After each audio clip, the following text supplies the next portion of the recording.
remember the 5th of November. At least that's the day that I'm recording this. I don't know. I just get some enjoyment out of the whole 5th of November thing and the Guy Fawkes and the revolution and et cetera, you know. But that's not really what I wanted to talk about today. I just figured that'd be funny to kind of add into the video at the beginning of the video and everything. I was going to release this video the first week of the game being out, but here we are more than 2 weeks into the game. 3, maybe 4 patches. I can't remember. I think we're on version like 1.05. I forget what the patch notes say. Before I get a metric ton of hate for saying the game does need work, and from what the developers have been saying, it seems like it's on its way before the month's end. So don't hate me for my opinions on this. I figured it was finally time to do it. I've collectively gotten 30 hours in game, and I felt it was finally time for me to do my review of the game. And I'm no Kotaku writer, so take this with a grain of salt. It's just me doing a video.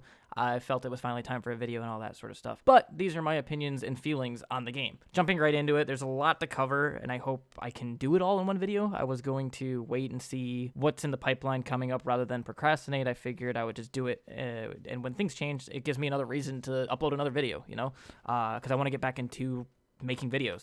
So I wrote up a little script, so if you hear me kind of stuttering a little bit, that's why I'm trying to read and collect my thoughts. It's not a full script, but here we go. The campaign, first and foremost, the single-player story is an absolute fucking unit. So much fun. I had a blast playing the campaign. You add in the bonuses that you get in multiplayer, like the little charms. Finishing missions gets you the operators in the multiplayer. I think that is absolutely awesome. It's the most fun I've had in a COD campaign since, I think, Black Ops 1.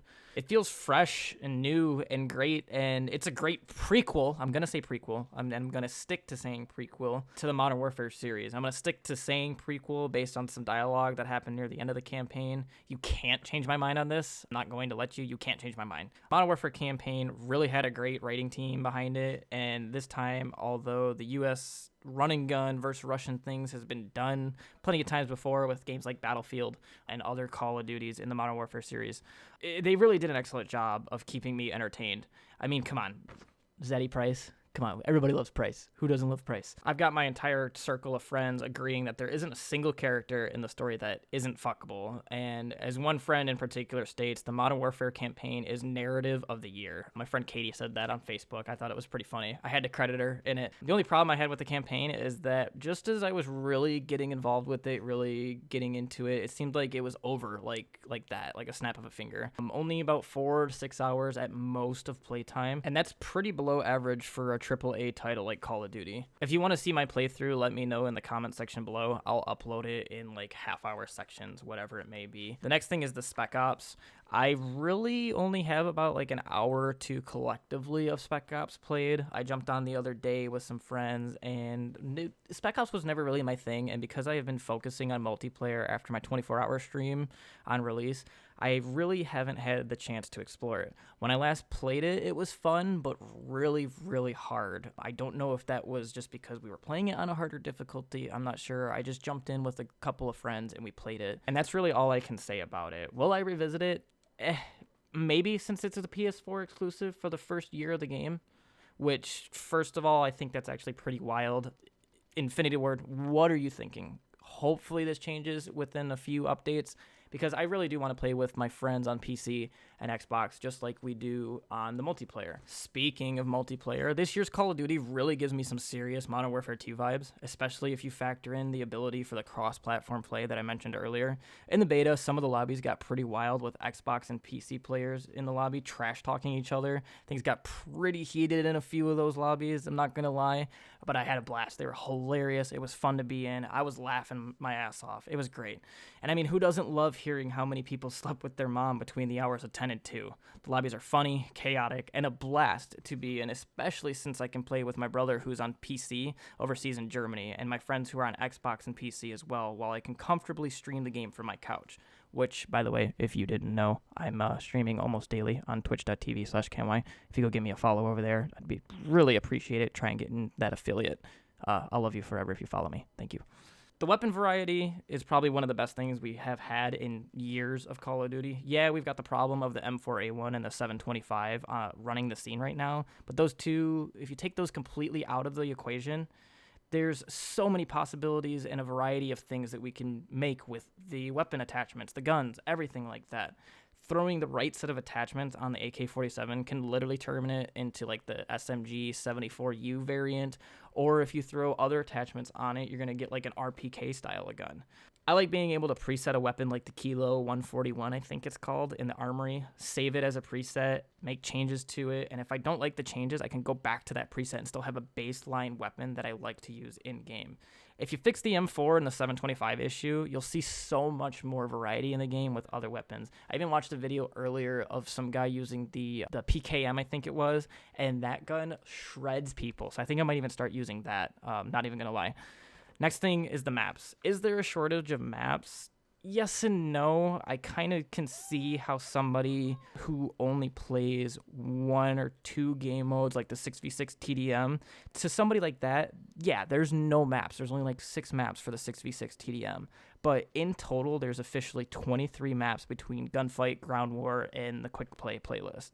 As someone who plays all of it, I'm very pleased with the number of maps. Map design, not so much. Piccadilly.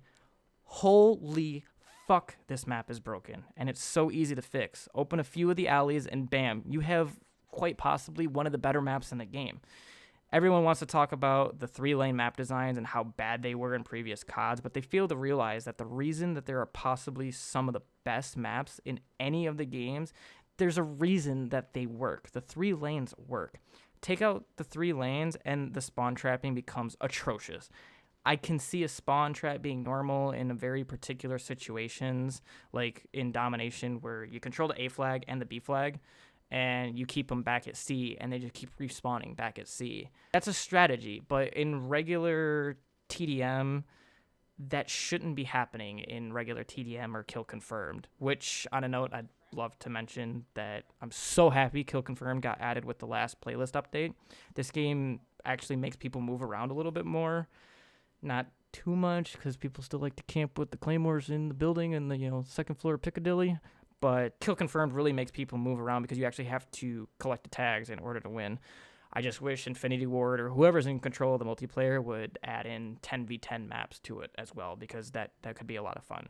Gunfight is amazing. I have a blast playing it every time I jump on it, and I can see a small portion of the player base sticking strictly to Gunfight, and it being just like the old game battles used to be back on Black Ops 1 and Modern Warfare 3 days, which I played a lot of game battles in Modern Warfare 3, especially since they had the face-off game mode playlist. And as another suggestion, we had 1v1 Gunfight in the beta, but only seem to have 2v2 in the current game, unless I'm just ignorant and missing something. I think we should have the 1v1s and add it in the 3v3s, fuck it, available, just like in Modern Warfare 3 face-off. That'd be really cool. Overall, I give the game a solid 8.5 out of 10, maybe a 9, depending on how you look at it. And I'm very excited for this year of Call of Duty, which is something I really haven't been excited for since Advanced Warfare. I was super excited for Advanced Warfare, and that kind of let me down when the loot boxes and all that sort of shit started going down. The game has done a solid job of bringing out some veterans that haven't touched the game in years and captivating an audience that it hasn't really ever given Call of Duty its chance. I got friends that are playing and haven't played the game in years, and I was shocked to see them playing the game and enjoying it.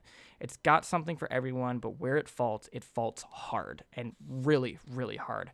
Just like any other COD release, though, it's been rocky, and it will take some time. Hopefully Modern Warfare doesn't get to its full potential too late and the player base fizzles out. That's really all I have to say about it. If you aren't already, guys, follow me on Twitter and Twitch to keep updated. I'm starting to use Twitter more, and I try to stream daily, but it's really a hit or miss with times since my schedule is so hectic. So if you do follow me on Twitch, you'll get notifications. I send out a tweet every time I go live on Twitch through my Twitter, so at camwhyy on both of them. And feel free to leave your comments below. How do you feel about the game? I'd love to hear it. I'd love to see the feedback and everything like that.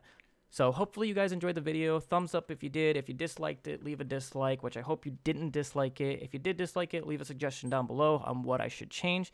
And I will see you guys in the next video.